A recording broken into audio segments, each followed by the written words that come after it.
Hello and welcome to Women in Motorsports. I'm Joe Noriega, and with me we have Ben Schneider from Grid Encore and Lance Cardon Info and Emily Sharp. A big thank you to our Patreon investors, Colin, the show, Mark, Robin, David, and Matthew for investing in the Grid Network. You too can invest in the Grid Network. Link in the video description to our Patreon page. You can also do a one-time investment through Super Chat or buy me a coffee, and we'll thank you the next time we go on the air.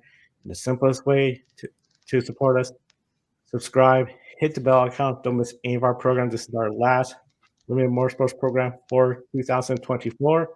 We got another episode of Grid tonight next week, and then we're going to have our break up until 2025. But Emily, Ben, 2024, we got to talk about, I think, one of the big series everybody's been following this year, F1 Academy. Their second season of F1 Academy has come to an end at Abu Dhabi, and Abbi Pullen, she then just took this championship home. She dominated the season with a podium finish in every race, including the third race at Abu Dhabi. Now, that race, of course, was added after the car. The second round had to be canceled due to repairs on the track. Everyone had started posting, "Oh, congratulations, Abbi Pullen. You have clinched the championship." However, once the third round was added on, she technically didn't clinch the championship until the following weekend. Of course, for one of the big things, 3 poles, 2 wins, 1 second place, a perfect podium season, but 5 races short of winning all the races for her. What a magnificent weekend she had at Abu Dhabi, the season overall. And for context, her teammate Jessica Edgar and Lola Ovanoso finished 13th and 14th in the standings, where Abbi just pulled away, dominated. Emily, surprised to see Abbi dominating the F1 season at this level with Rodin Motorsports? Well, Joe, I'd like to start off by saying a massive congrats to Abbi Pulling and her team at Rodin Motorsports. I don't want to get too far off topic like I can sometimes do on this program, but I do just want to additionally say I think Abbi handled this completely unexpected situation that she was put in by being crowned champion and then dethroned just with such grace and maturity. And I'm just so extremely happy that she obviously retained her title. Back to your original question, obviously this year the team was operating under Rodin Motorsports for the first year, so technically this is their first drivers' championship for the team.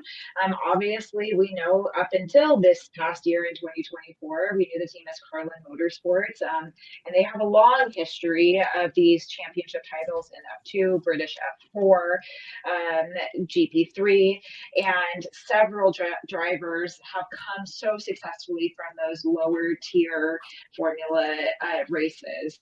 Names like Takuma Sato, Daniel Ricciardo, Jack Harvey, just to name a few. So historically, we know this company can build highly successful racing cars for these younger drivers. So as you mentioned, a very different story for her teammates, but the same car in its other, F4 British and Spanish outing tells a very similar story where it was performing fairly decently.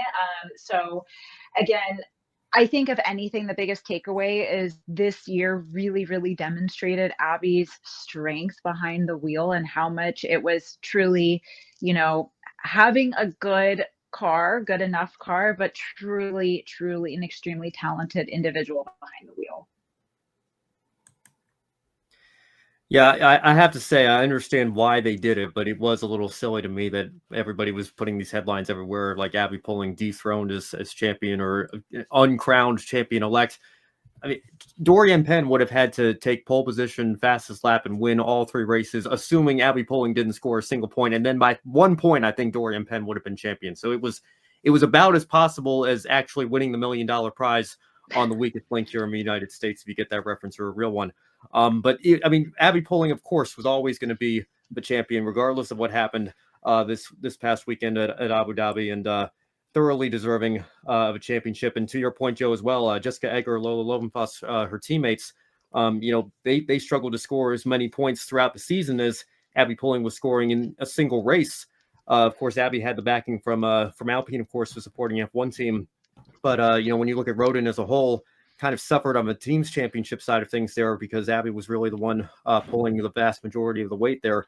But nonetheless, like both of you said, Joe and Emily, a fantastic season 4. I wouldn't say I'm surprised by Abby's performance. I'm a little surprised, and I don't know, maybe it was a complete momentum killer at Saudi Arabia. And again, I'll go on and on about that. The penalty was far too harsh for Dorian Penn. I just wonder if just even psychologically, I know she had the injury in the middle of the year as well. That probably didn't help either. But I expected a slightly closer championship battle between those two, even after Abbi Pulling started pulling away and just dominating. And Joe, as you said, on the podium every race, and I think only one of those non-wins was a third-place finish. So 14 out of 15 races being, or whatever it is, 13 to 14, excuse me, being top 2 finishes. Just no matter how you look at it, just a fantastic season for. But again, did kind of expect Dorian Penn to make it a little bit closer. That was, I think, the surprise for me. Not so much to take away anything that Abbi Pulling did, just that Dorian Penn couldn't give her a little bit more of a challenge this season.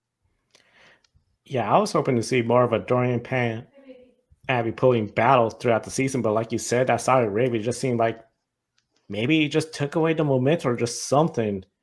Of course, then the injury to Dorian, that didn't help. Abbi Pulling just essentially pulled away from everybody, claimed this championship. During the weekend, some of the names for 2025 have been announced.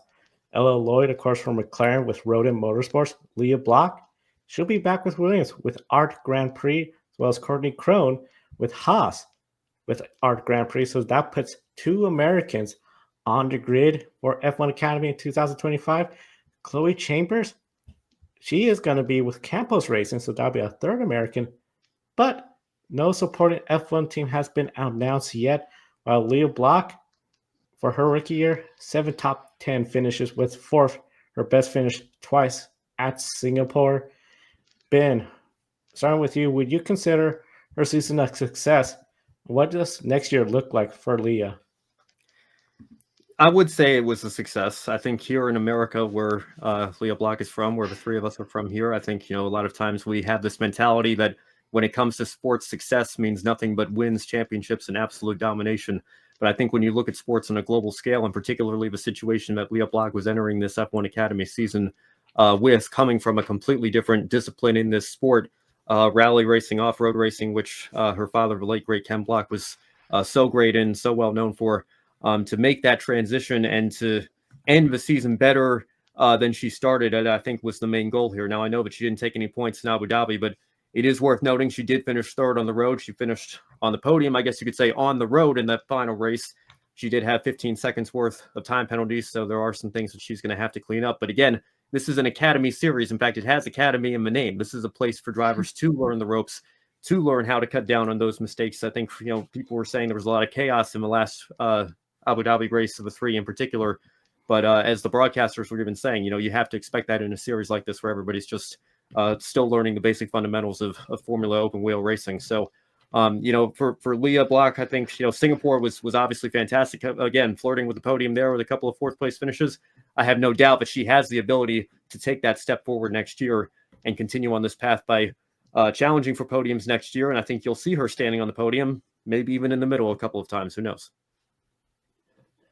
Yeah, I completely agree with you, Ben. I mean, this whole purpose is to give young drivers the opportunity to be in this type of environment and to learn and grow. So I also think that Leah had a very successful season.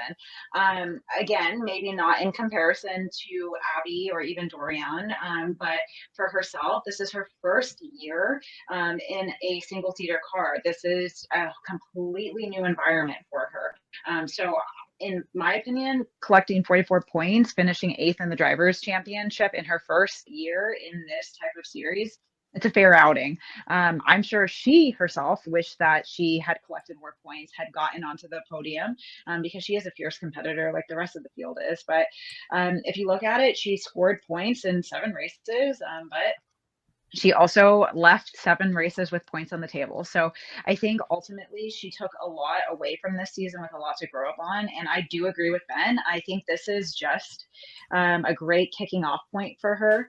And she's not done racing this year either. She has a very busy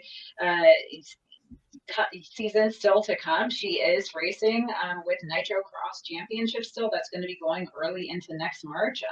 So she's keeping herself busy. So I really think she's going to establish herself as a leader with Art Grand Prix next year. And Joe and Emily, just real quick, another point. I know she failed to finish the opening race, round 1 in Saudi Arabia, but she completed enough of a race distance that she was still classified. So to be classified in every race this year, bring the car home in one piece for the most part. And I'm sure Williams appreciated that. Obviously, Williams is just kind of backing this program here for her in F1 Academy. I know that. I mean, God bless the Williams mechanics. They had a lot to deal with this year with all 3 of their drivers at different times, unfortunately. But I think that speaks very highly of Leah Block as well. And for what it's worth, Emily, you mentioned eighth in the points. All 7 drivers ahead of her took at least 1 podium this season. So of the non-podium finishers, Leah Block was the best of the rest there. So again, something I'm sure she's disappointed she didn't get on the podium at least once, but it's something to build on for 2025, I think. And like you both said, building on for 2025. Now that she knows the experience, especially with some of these tracks, and she brought the car home, complete those laps. How many times have we said completing those laps? That's the best way to learn on the track. What an effort for Leah Block. Be interesting to see how she performs next year. And of course, this year, it was nice. We were able to watch Leah Block and everybody race because we had a television deal. Increased exposure for the 2024 season. Of course, 2023, there was no TV deal. This year, all the races were even accessible online. Plus, we have more major sponsors for drivers in this series, such as American Express, which we don't see American Express car in any of the grid ranking series. Dorian Penn, she was on the Jimmy Kimmel Show on ABC during the Las Vegas race weekend. Of course, Las Vegas will be the season finale next year. But still, we saw the series sometimes, I feel, get the short end of the stick. Qatar, the race was canceled due to the repairs on the track. Sometimes people have talked about it seems like they're sort of the lowest priority, which is very unfortunate. Formula One, this is the F1 Academy.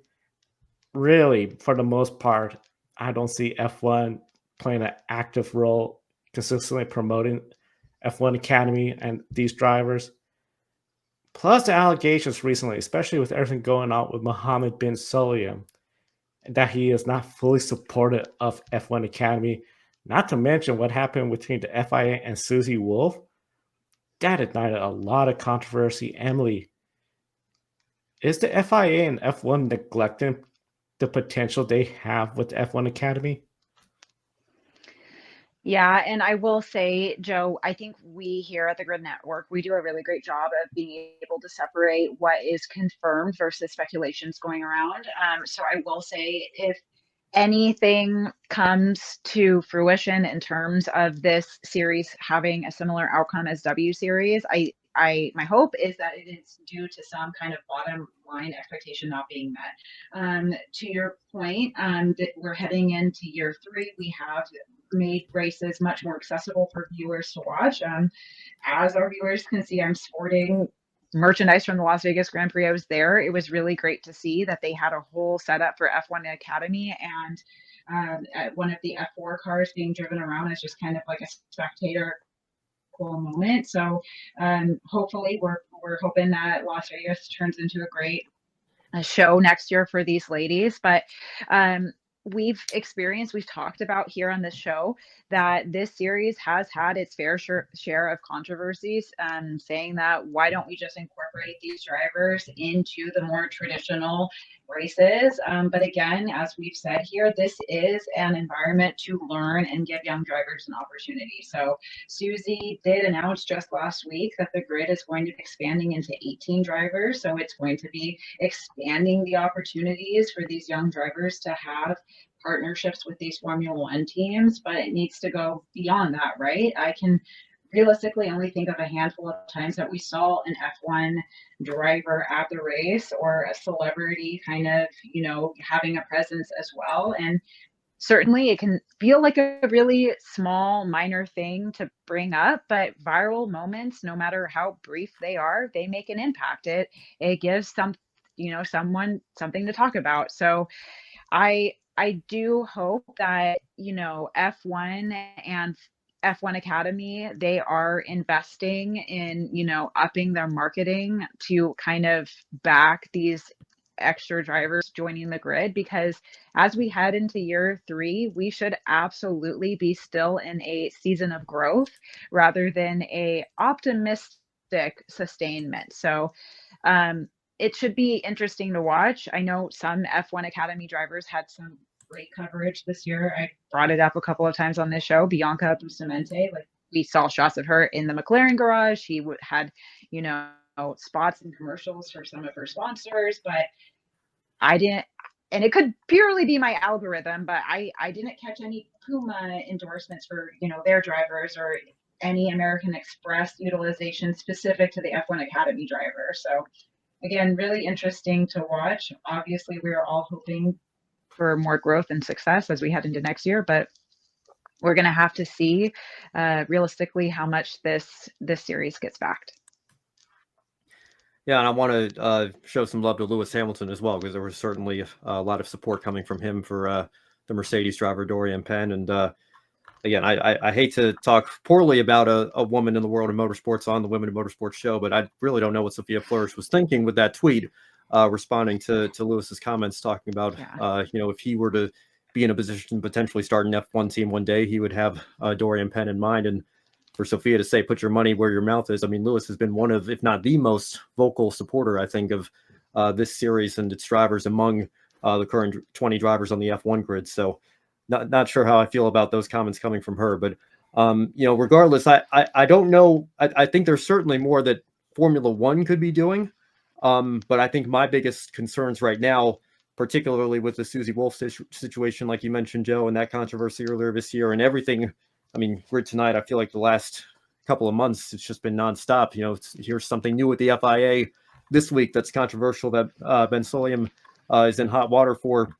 New comments that he's made. That's more my concern at this point, is what's going on with the FIA.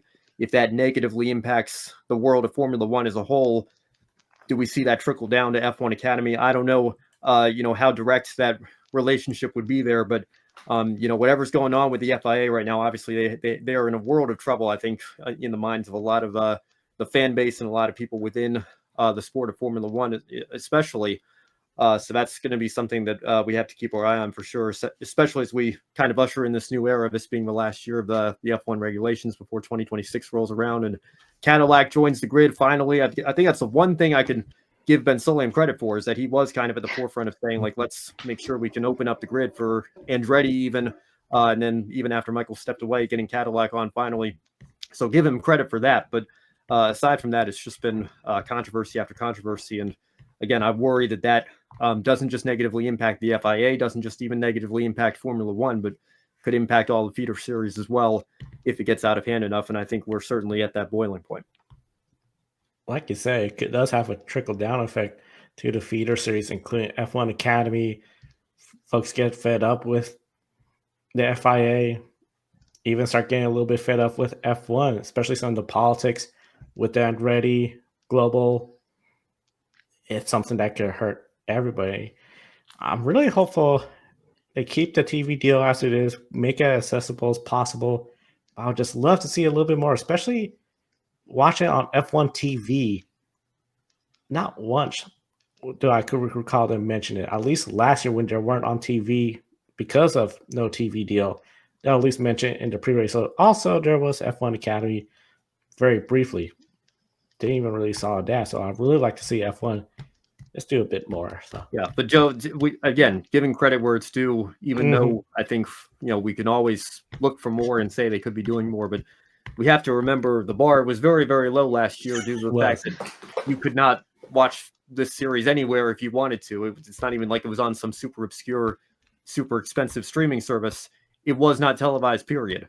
And this year, not only was it streamed through the ESPN app, through the deal, but they have for the TV rights here in the United States. I'm not sure what that looks like all around the world necessarily, but I know they were also streamed on YouTube, which means anybody with an internet connection that wanted to stream these races could do so for free. And so I think that was, again, a complete 180, but in the right direction this time to make this series as accessible as possible when it comes to actually watching it, which is, I think, first and foremost, the most important part of marketing your series, actually making it accessible to your fans and potential viewers. So credit where it's due again there. Definitely Yeah, getting even merch was available. Like they're selling the merch that's becoming available. So they're pressing these as like, figures to get excited about and to have fan following. So they did make great strides this year, but I agree with your points, Ben. Like there's a lot of controversy circulating the FIA right now. So a good point about it trickling all the way down to F1 Academy. a lot of potential. Looking forward to F1 Academy in 2025 and hope getting more folks watching it. Of course, F1 Academy, a lot of folks see that sort of the spin-off or sort of the improved version of what was the W Series. And of course, Jamie Chadwick, the only driver to win the W Series championship multiple times. She had some big news, and I think for some folks it was a bit surprising. She is going sports car racing and is appearing to leave the road to Indy program. Jamie Chadwick joined Genesis in LMP2, and she's going to be in the Le Mans 24 hours. INDYCAR isn't in her immediate plans, as she said on social media, but she was thankful for everything she learned and experienced with a fantastic team, being, of course, Andretti Global over at the Indy Next. We knew she did an IndyCar test, but Ben, were you surprised by this move by Jamie Chadwick and not seeing her in some IndyCar events? Not particularly. And I guess the bigger surprise for me with Jamie Chadwick was announcing that if she was going to be in open wheel single seaters here in the United States next year, she wanted an IndyCar seat rather than an Indy Next seat. That was the surprise to me. Now that she said that, and the fact that, I don't know, really, it's only Dale Coyne, I think, right? That was the realistic option for her because, we have the new charter system coming in next year. It's going to be harder than ever to run part-time. We talked about that recently on the show as well. It seemed like there was really no room at the inn, so to speak, in terms of an IndyCar seat being open for her. And because of that, she took, I think, the next best thing, which was, a sports car seat. And, you never want to close the door entirely. Maybe she could come back here in 2026 or beyond there. We'll see how this deal works out for her. But, given the current state of the series and where we are in the calendar here, it's going to be 2025 here in just a few weeks. And it's very late for something like that to come together. Certainly even just for a partial season, again, given this new era that we're entering, but much less a full-time deal. I can't say I'm too surprised that it didn't come together for Jamie Chadwick, but it sounds like she's got some good plans for next year, and we wish her all the best in those, obviously, as well. Yeah, I completely agree with Ben. You're going to take the best opportunity available to you. She was not going to get an IndyCar seat on Team Andretti or Andretti Global. Those spots are filled. They have very strong drivers in those spots, unless she was named as a reserve driver and something completely unexpected happened to their big three. Just not going to happen for Jamie Chadwick. She feels like she has fulfilled everything that she can get out of Indy Next. We've talked about what we, as the couch drivers, would have done if we were in her place, in quite extent here on this show. If anyone is interested in hearing that dialogue, I believe it was the last episode that we fully broke down our views on that potential move to IndyCar. But again, her team has obviously given her the direction that they feel that this Genesis opportunity is the right move, the best opportunity for her. So again, like Ben, and I'm sure Joe, we wish her all the best. And nothing is set in stone. She's still technically, as of the end of, the year, a Williams development driver. So curious if they will retain her in her advisor capacity in the F1 Academy for next season. who knows if she'll have some extremely limited opportunities in an IndyCar in terms of a Indy 500 race. I mean, who knows? The season hasn't started yet. I would not be surprised if we see her kind of popping up here and there in open wheel opportunities next year as well. Yeah, and Emily, just to bounce off of that, I just pulled up her bio on the Williams F1 website, and it actually says this, as of this season, she's listed as a Williams racing driver. So not even, I guess she's been with the team for enough years now, but they gave her that promotion in terms of her title. Sure. Obviously, she worked very closely with Leah Block. She's also listed as F1 Academy advisor to their driver, Leah, that they're backing in that series. So again, that'll be interesting to keep an eye on too, is what relationship will she have with Williams going forward. But again, I think, Joe, as we're going to talk about here, being 26 years old, probably a little late to start considering, Formula One aspirations. And I think that's part of why she made the switch to Indy next. And I was saying as long ago as 2 years now, I think she's got a much better chance at long-term success in the IndyCar series than she would trying to work her way up to be a Formula One driver. But now we're seeing a career shift to sports car racing potentially, and who knows, maybe she has a future there. But it's going to be very interesting to watch where her career goes from here. Very interesting. Like you said, 26 years old, still potential. The one question I guess for me is sort of out there is this is another move, because as you said, she was in the Formula Feeder Series, W Series, the road to F1. Okay, we know the challenges, especially after she got her first W Series championship. She did Formula Regionals. Then she ended up in Extreme E, off-road racing, electric car racing. That's a great experience. That's a learning experience for her. Still looking at the F1 road with W Series, but then IndyCar. Indy next, 2 years. She got a win at Road America. I think the charter, everything, that changed a lot of folks' plans and potentially hers as well too. Now another shift, sports car racing, LMP2. And let's not even forget, she's still also, I believe, part of the Jaguar Formula E team as well. She participated in that women's test for Jaguar. So I guess, Emily, my question, I feel like it wasn't too long. We're talking about she got enough experience in a lot of different types of racing, which is, some would say, is a good thing, but could it almost feel like there's a fine line between getting that experience, making you a well-rounded driver, compared to just trying different things and different disciplines, and almost like losing like a defined career path and career direction? Not to sound extremely cliche on our motorsports program, but I do feel like she's still spinning her wheels a bit. And as someone who is over the age of 26, I hate to sound negative, because life is long in a lot of ways and life is very short in a lot of ways, and when you're a professional athlete, life in your career span is unfortunately very, very short. So I was also bringing up the fact that she raced or at least practiced in that Jaguar Formula E test as well. So now looking back on that, I remember here on the show we were kind of very intrigued, like, oh, Jaguar, I'm kind of surprised that Andretti is lending her out to that team.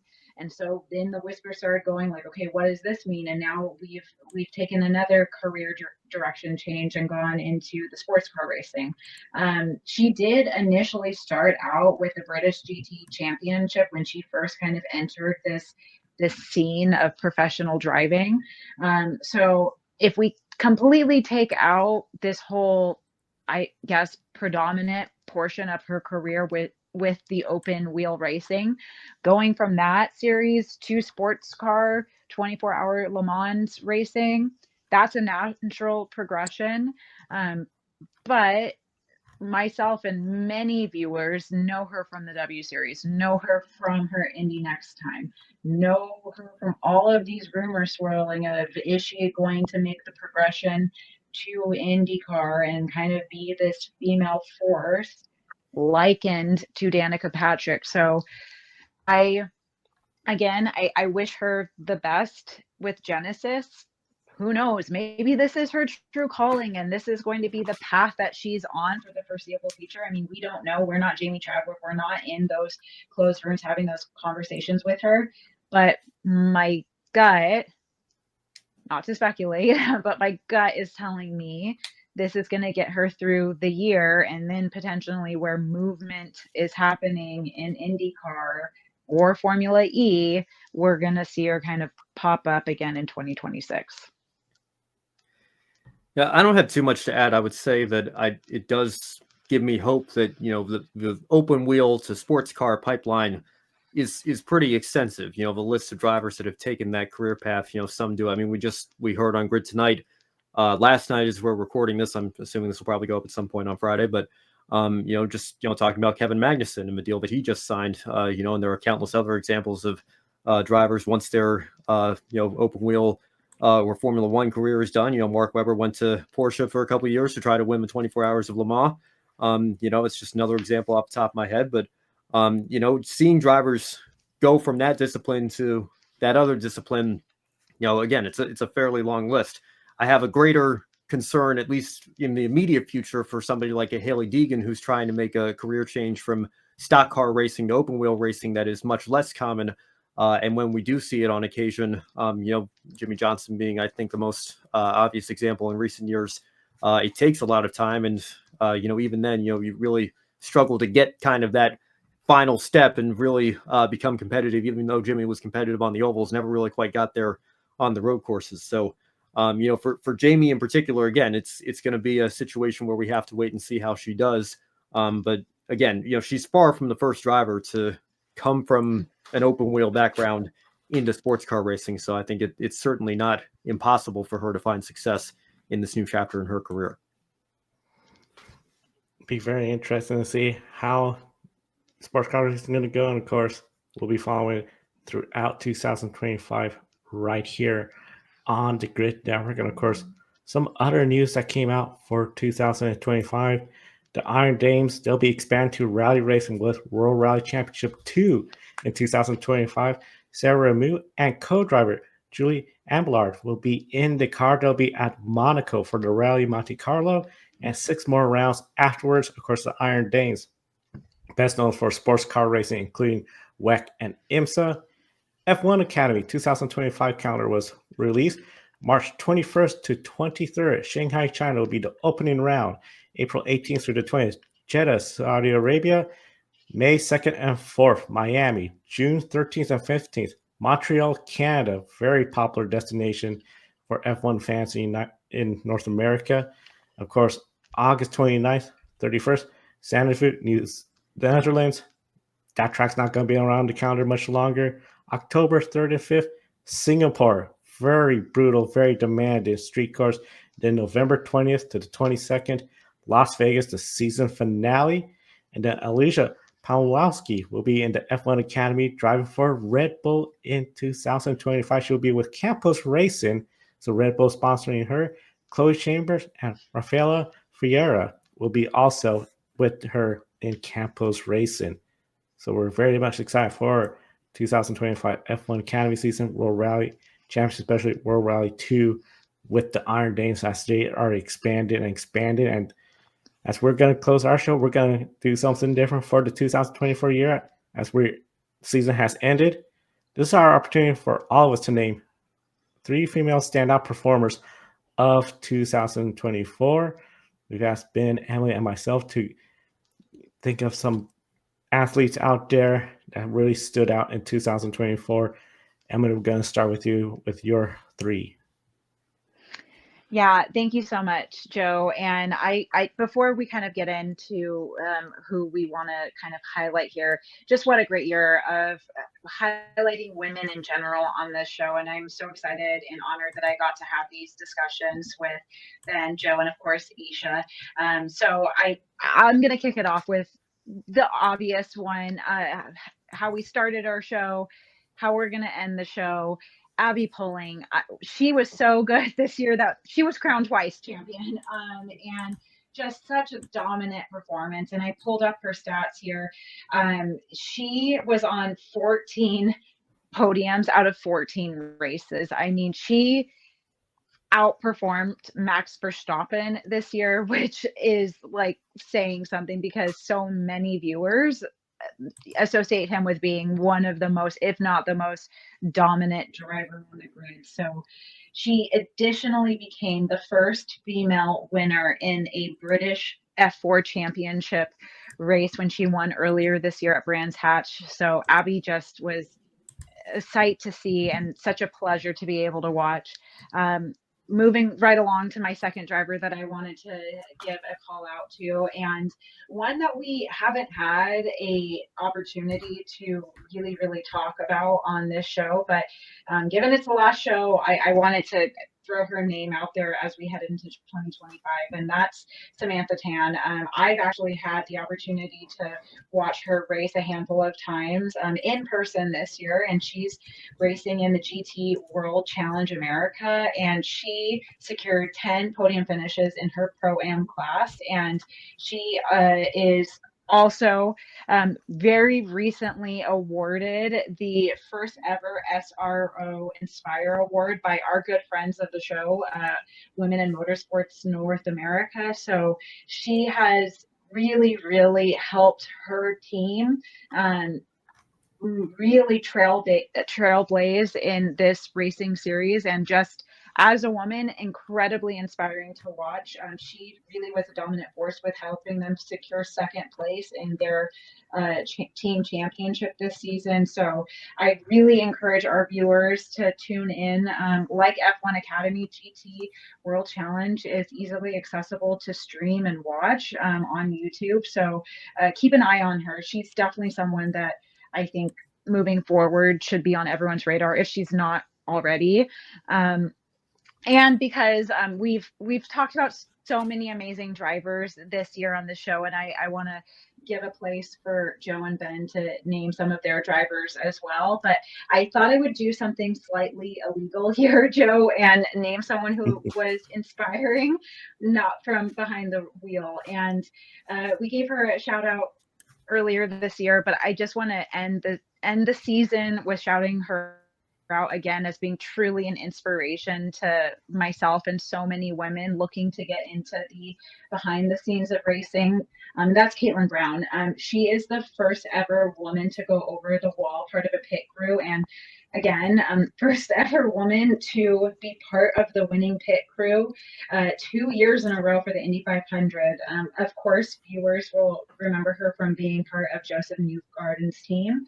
And between seeing a woman fulfilling a role that is absolutely associated as being a very male-dominated field, with being a member of the pit crew, and seeing Hannah Schmitz on, the Red Bull wall, part of the lead engineering team. It's just so reassuring to see more and more women filling up space, and just reasserting that women are going to be continuing to push down barriers and fill these roles that have historically had a gender barrier preventing them to do so. So again, a great year. Ben, Joe, I'm excited to hear who you'd like to talk about.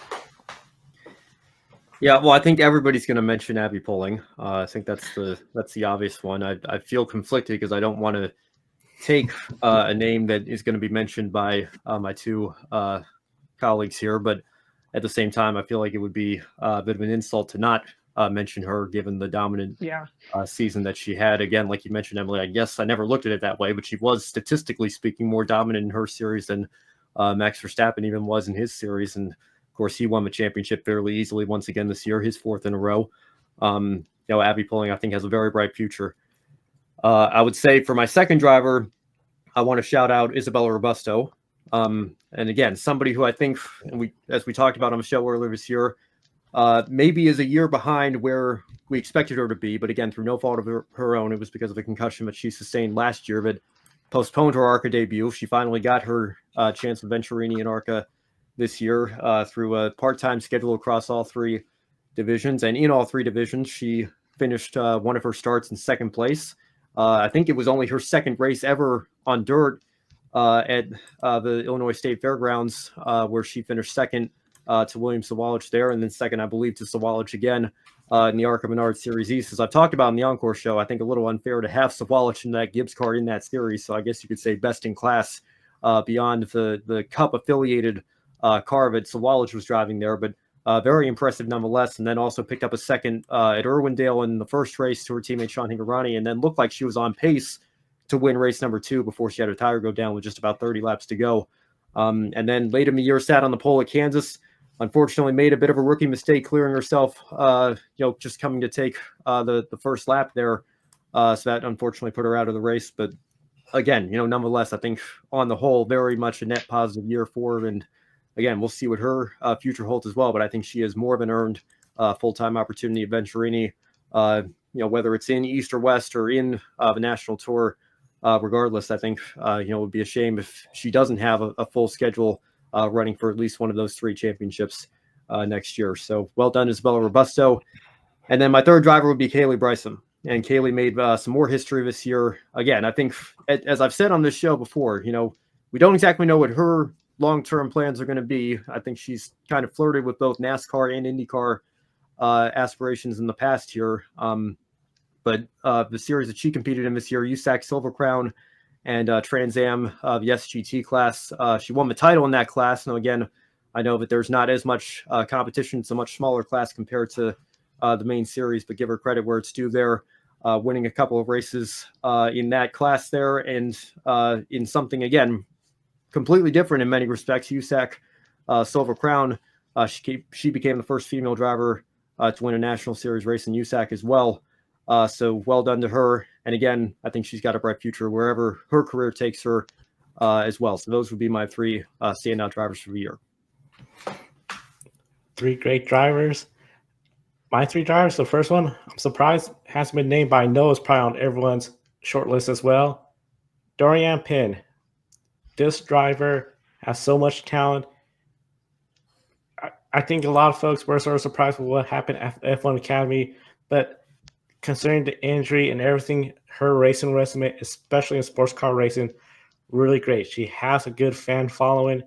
Seeing her on Jimmy Kimmel, mainstream media at her young age, I think is just good for motorsports and showing that a young female driver can make it into the top leagues. Sports car racing, open wheel, very diverse, and just super talented. Dorian Pin, top of my list.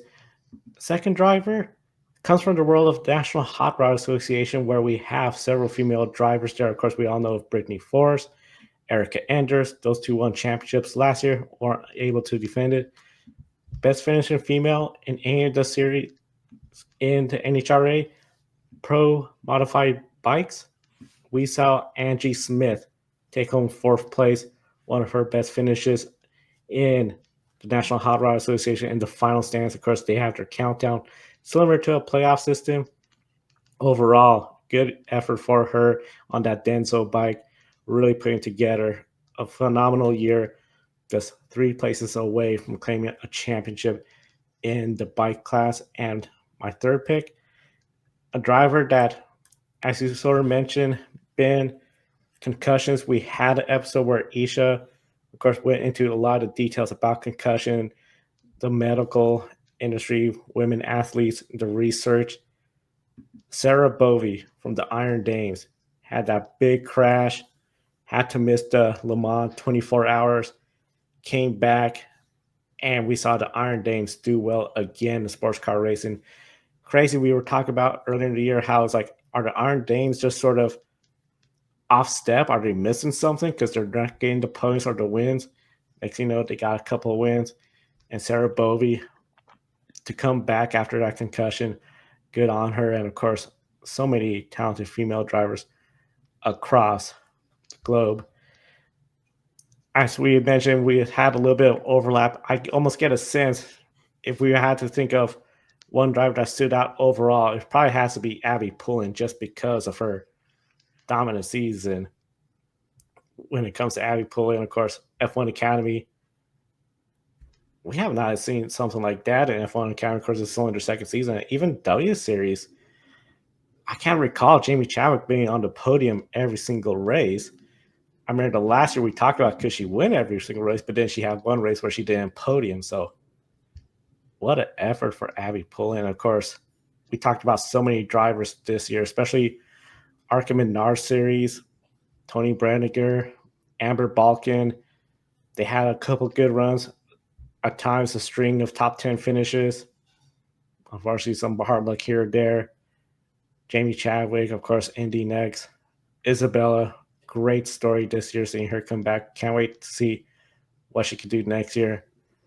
Iron Dame, sports car. I think that's just going to be a lot of fun. And then F1 Academy, Dorian Penn, 100%. Leo Block, now some more experience. What can she do? A lot of fun overall in 2024. And of course, 2025 will be right here. Subscribe to the Grid Network. A big thank you to our Patreon visitors once again. Colin, Deschelle, Mark, Robin, David, and Matthew. Been investing in us for a long time throughout 2024, 2023, and even earlier. Can't do it without them. Of course, can't do it without you watching at home. Hit the subscribe button, the bell icon, so you don't miss the next time we go on the air in 2025. But don't forget, we've got one more episode of Grid tonight. And then as we get ready for 2025, be sure to follow us on social media. Grid Network TV. We're on Blue Sky now, all over the place. We'll release some details of some potential special programming coming up. For Emily Sharp and Ben Schneider, I'm Joe San Diego. Thank you for watching today's program. We'll see you next time.